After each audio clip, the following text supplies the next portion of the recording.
Why do we stereotype post-colonial communist movements? Imagine a world where countries just gained independence from colonial rulers, and new governments wanted to change everything. Now, add in communist ideas trying to take root in these fresh nations.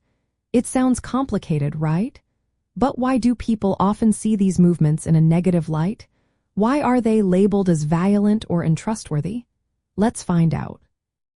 Post-colonial communist movements started in countries that had just fought to free themselves from imperial powers.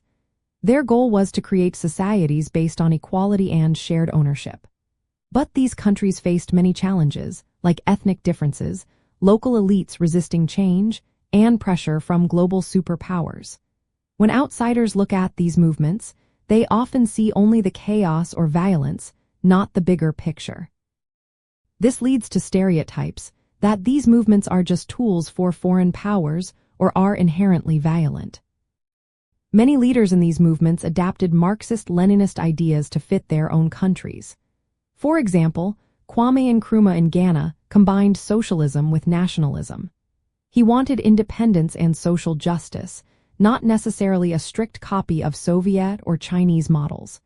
But outsiders sometimes misunderstood or dismissed these efforts as fake or opportunistic. They saw them as not truly communist, which feeds into stereotypes that these movements are inconsistent or only pretending to be revolutionary. During the Cold War, things got even more complicated. The Soviet Union and China supported some of these movements, seeing them as part of a bigger fight against imperialism. Western countries, on the other hand, portrayed them as threats to stability and progress. Propaganda painted these groups as violent, authoritarian, or backward. This made it easier for critics to dismiss them without understanding their real goals. Opposition from Western powers and local elites also played a role. They spread stories that these movements would bring chaos or ruin the economy. They used images of violence or dictatorship to make them seem dangerous. This kind of messaging stuck with many people, creating lasting negative impressions. From the perspective of the movements themselves, their aim was to fight imperialism, end exploitation, and build fair societies. They tried to apply communist ideas in ways that made sense for their cultures and histories. But outsiders often saw only the surface, not the deeper struggles for justice and independence.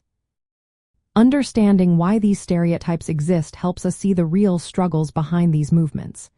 They faced opposition from powerful countries, local elites, and often misunderstood their own ideas.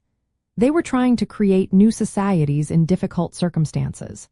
Recognizing this makes it clear that stereotypes don't tell the full story. These movements were about more than violence or chaos. They were about fighting for freedom and equality in a world that had long been divided by imperial rule.